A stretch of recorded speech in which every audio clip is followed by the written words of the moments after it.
ವಿಜಯ್ ರ್ಯಾಲಿಯಲ್ಲಿ ಘನಘೋರ ದುರಂತವೇ ನಡೆದು ಹೋಗಿದೆ. ಕಾಲ್ತುಳಿತ ದುರಂತದಲ್ಲಿ ಸಾವಿನ ಸಂಖ್ಯೆ 39ಕ್ಕೆ ಏರಿಕೆಯಾಗಿದೆ. 80ಕ್ಕೂ ಹೆಚ್ಚು ಜನರಿಗೆ ಗಾಯವಾಗಿದೆ. ಆಸ್ಪತ್ರೆಯಲ್ಲಿ ಚಿಕಿತ್ಸೆಯನ್ನ ಪಡಿತಾ ಇದ್ದಾರೆ. ತಮಿಳುನಾಡಿನ ಕರೂರು ಜಿಲ್ಲೆಯಲ್ಲಿ ಈ ಒಂದು ಘನಘೋರ ಘಟನೆ ನಡೆದಿರುವಂತದ್ದು. ಟಿವಿಕೆ ವಿಜಯ್ ರ್ಯಾಲಿಯಲ್ಲಿ ಘನಘೋರ ದುರಂತವೇ ನಡೆದಿದೆ. ಕಾಲ್ತುಳಿತ ದುರಂತದಲ್ಲಿ ಸಾವಿನ ಸಂಖ್ಯೆ ಇದೀಗ 39ಕ್ಕೆ ಏರಿಕೆಯಾಗಿದೆ. 80ಕ್ಕೂ ಹೆಚ್ಚು ಜನರಿಗೆ ಗಾಯವಾಗಿದೆ. ಆಸ್ಪತ್ರೆಯಲ್ಲಿ ಚಿಕಿತ್ಸೆಯನ್ನ ಪಡಿತಾ ಇದ್ದಾರೆ. ತಮಿಳುನಾಡಿನ ಕರೂರು ಜಿಲ್ಲೆಯಲ್ಲಿ ಈ ಒಂದು ಘನಘೋರ ಘಟನೆ ನಡೆದಿದೆ.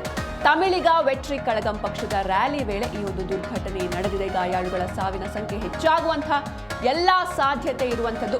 ಟಿವಿಕೆ ವಿಜಯ್ ರ್ಯಾಲಿಯಲ್ಲಿ ಈ ಒಂದು ಘನಘೋರ ದುರಂತವೇ ನಡೆದು ಹೋಗಿದೆ. ಕಾಲ್ತುಳಿತ ಸಂಭವಿಸಿದೆ. ಉಸಿರುಗಟ್ಟಿ ಜನರು ಸಾವನ್ನಪ್ಪಿದ್ದಾರೆ. ಇನ್ನು ಸಾವಿನ ಸಂಖ್ಯೆ ಇದೀಗ 39ಕ್ಕೆ ಏರಿಕೆಯಾಗಿದೆ. 80ಕ್ಕೂ ಹೆಚ್ಚು ಜನರಿಗೆ ಗಾಯವಾಗಿದೆ. ಎಲ್ಲರೂ ಕೂಡ ಆಸ್ಪತ್ರೆಯಲ್ಲಿ ಚಿಕಿತ್ಸೆಯನ್ನ ಪಡಿತಾ ಇದ್ದಾರೆ. ತಮಿಳುನಾಡಿನ ಕರೂರಿನಲ್ಲಿ ಟಿವಿಕೆ ರ್ಯಾಲಿ ವೇಳೆ ಈ ಒಂದು ಕಾಲ್ತುಳಿತ ಸಂಭವಿಸಿದೆ. ತಮಿಳುನಾಡಿನಲ್ಲಿ ನಟ ವಿಜಯ್ ರ್ಯಾಲಿಯಲ್ಲಿ ಈ ಒಂದು ದುರಂತ ಘಟನೆ ನಡೆದಿರುವಂಥದ್ದು. ವಿಜಯ್ ಅವರು ಟಿವಿಕೆ ಪಕ್ಷವನ್ನ ಸ್ಥಾಪಿಸಿದ್ರು. ತಮಿಳಿಗ ವೆಟ್ರಿ ಕಳಗಂ ಪಕ್ಷದ ಮುಖ್ಯಸ್ಥ. ಇನ್ನು ನಟನನ್ನ ನೋಡೋದಕ್ಕೆ ಸಾಕಷ್ಟು ಸಹಸ್ರಾರು ಸಂಖ್ಯೆಯಲ್ಲಿ ಜನರು ಬಂದಿದ್ರು. ಈ ವೇಳೆ ಈ ಒಂದು ದುರಂತ ಸಂಭವಿಸಿದೆ. ನಿನ್ನೆ ಸಂಜೆ 6ರಿಂದ 7 ಗಂಟೆಯ ನಡುವೆ ಈ ಒಂದು ದುರಂತ ಸಂಭವಿಸಿರುವಂಥದ್ದು. ಜೊತೆಗೆ ಈ ಹಿಂದೆ ಕೂಡ ಈ ಒಂದು ಟಿವಿಕೆ ಪಕ್ಷದ ಕಡೆಯಿಂದ ಸಾಕಷ್ಟು ಸಮಾವೇಶಗಳನ್ನು ಹಮ್ಮಿಕೊಳ್ಳಲಾಗಿತ್ತು. ಆದರೆ ಸಮಾವೇಶ ಅಂದರೆ ಜನರು ಒಂದ್ ಕಡೆ ನಿಂತು ಅಥವಾ ಕೂತು ಆ ಸಮಾವೇಶವನ್ನು ಅಟೆಂಡ್ ಮಾಡ್ತಾರೆ. ಆದರೆ ಈ ಬಾರಿ ಒಂದು ರ್ಯಾಲಿಯನ್ನ ಆಯೋಜನೆ ಮಾಡಲಾಗಿತ್ತು. ಈ ರ್ಯಾಲಿಯಲ್ಲಿ ಸಾಕಷ್ಟು ಮಂದಿ, ಸಹಸ್ರಾರು ಮಂದಿ ಸೇರಿದ್ರು. ಅಂದ್ರೆ ಒಂದು 10,000 ಜನ ಸೇರುವಂತಹ ನಿರೀಕ್ಷೆ ಇತ್ತು ಎನ್ನುವಂತಹ ಮಾಹಿತಿ ಇದೆ. ಅಂದ್ರೆ ಯಾರು ಈ ರ್ಯಾಲಿಯನ್ನ ಆಯೋಜನೆ ಮಾಡಿದ್ರು ಅವರು ಒಂದು 10,000 ಜನರು ಸೇರ್ತಾರೆ. ಹೀಗಾಗಿ ಆ 10,000 ಜನರಿಗೆ ಪೊಲೀಸ್ ಭದ್ರತೆಯನ್ನ ಆಯೋಜನೆ ಮಾಡಲಾಗಿತ್ತು. ಆದ್ರೆ ಅಲ್ಲಿ ಸೇರಿದ್ದು 50,000ಕ್ಕೂ ಹೆಚ್ಚು ಜನ. ಆದ್ರೆ ಒಬ್ಬ ನಟ, ಜನಪ್ರಿಯ ನಟ ವಿಜಯ್ ಅವರು ಬರ್ತಾರೆ ಅಂದ್ರೆ ಈ ಹಿಂದೆ ಕೂಡ ಸಮಾವೇಶದಲ್ಲಿ ಸಾಕಷ್ಟು ಜನರು, ಸಹಸ್ರಾರು, ಲಕ್ಷಾಂತರ ಜನರು ಆ ಒಂದು ಸಮಾವೇಶದಲ್ಲಿ ಭಾಗವಹಿಸ್ತಾ ಇದ್ರು. ಹೀಗಾಗಿ ಈಗ ವಿಜಯ್ ಅವರು ಒಂದು ರ್ಯಾಲಿಯಲ್ಲಿ ಭಾಗವಹಿಸ್ತಾರೆ ಅಂದಾಗ ಬರೀ 10,000 ಜನ ಬರ್ತಾರೆ ಅಂತ ಅದು ಹೇಗೆ ಅವರು ಅಂದಾಜಿಸಿದ್ರು? ನಿಜಕ್ಕೂ ಇದೊಂದು ಮೂರ್ಖತನದ ಕೆಲಸ ಅಂತಲೇ ಹೇಳ್ಬೋದು. ಸಾಕಷ್ಟು ಸಂಖ್ಯೆಯಲ್ಲಿ ಜನರು ಜಮಾವಣೆಗೊಂಡರು. ಅದು ಕೂಡ ಒಂದು ಓಪನ್ ಬಸ್ನಲ್ಲಿ. ವಿಜಯ್ ಅವರು ಓಪನ್ ಬಸ್ಸಲ್ಲಿ ಮೇಲೆ ನಿಂತು ಭಾಷಣವನ್ನ ಮಾಡ್ತಿರ್ತಾರೆ. ಈ ವೇಳೆ ಸಾಕಷ್ಟು ನೂಕುನುಗ್ಗಲು. ಎಲ್ಲರೂ ಕೂಡ ತಮ್ಮ ನೆಚ್ಚಿನ ನಟನ ಕಡೆಗೆ ಬರಬೇಕು ಅಂತ ನೂಕಾಡ್ತಾ ನಿಲ್ತಾರೆ. ಇದನ್ನ ವಿಜಯ್ ಅವರು ಕೂಡ ಗಮನಿಸ್ತಾರೆ. ಅವ್ರ ಸ್ಪೀಚ್ ನಲ್ಲಿ ಅವ್ರು ಹೇಳ್ತಾರೆ, ಎಲ್ಲರಿಗೂ ಮನವಿಯನ್ನ ಕೂಡ ಮಾಡ್ತಾರೆ. ಯಾಕಂದ್ರೆ ಯಾವಾಗ ಅಲ್ಲಿ ಕೆಳಗಡೆ ಜನರ ಕೂಗಾಟ, ಕಿರ್ಚಾಟ ಕೇಳಿಸುತ್ತೋ ಅಥವಾ ಆಂಬ್ಯುಲೆನ್ಸ್ಗಳ ಸದ್ದು ಕೇಳಿಸುತ್ತೋ ಆಗ ವಿಜಯ್ ಅವರು ಕೂಡ ಅಲರ್ಟ್ ಆಗ್ತಾರೆ.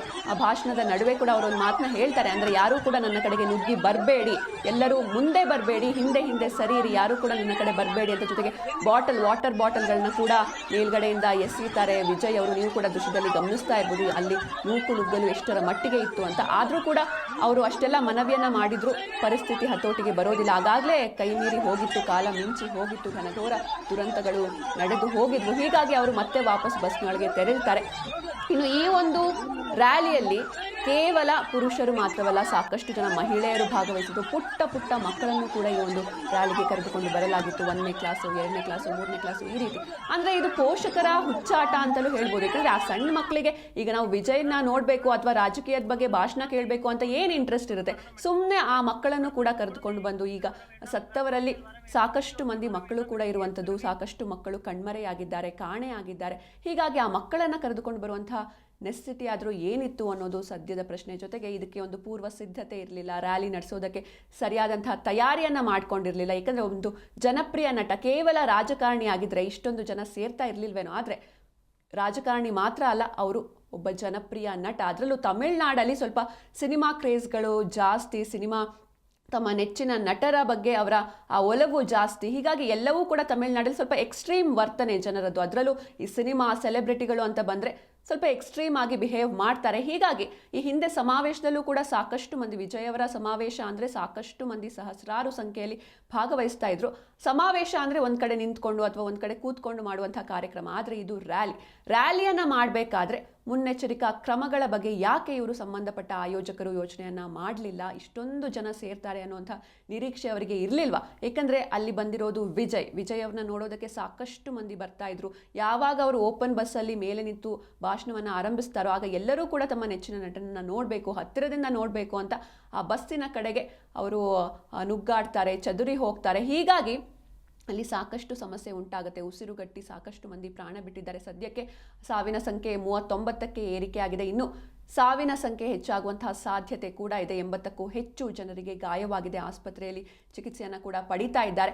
ತಮಿಳುನಾಡಿನ ಕರೂರು ಜಿಲ್ಲೆಯಲ್ಲಿ ನಡೆದಿರುವಂತಹ ಘನಘೋರ ಘಟನೆ ಇದು. ಇನ್ನು ಈ ಹಿಂದೆ ಕೂಡ ತೆಲಂಗಾಣದಲ್ಲಿ ಒಂದು ಘಟನೆ ನಡೀತು, ಅಲ್ಲೂ ಕಾಲ್ತುಳಿತ ಸಂಭವಿಸಿತು. ಅದು ಅಲ್ಲು ಅರ್ಜುನ್ ಅವರ ಪುಷ್ಪ 2 ಸಿನಿಮಾ ಒಂದು ಪ್ರದರ್ಶನನೋ ಅಥವಾ ಏನೋ ಒಂದು ಕಾರ್ಯಕ್ರಮದ ವೇಳೆ ಈ ರೀತಿ ಒಂದು ಘಟನೆ ನಡೆದಿತ್ತು. ಅದಾದಮೇಲೆ ಬೆಂಗಳೂರಲ್ಲೂ ಕೂಡ RCB ವಿಜಯೋತ್ಸವದ ವೇಳೆ ಸಂಭವಿಸಿತ್ತು. ಹೀಗೆ ಒಂದು ಸೌತ್ ಇಂಡಿಯಾದ ಪ್ರದೇಶಗಳಲ್ಲಿ ಈ ರೀತಿ ಘಟನೆಗಳು ಮತ್ತೆ ಸಂಭವಿಸ್ತಾ ಇದೆ. ಆಮೇಲೆ ಯಾವಾಗ ಈಗ RCB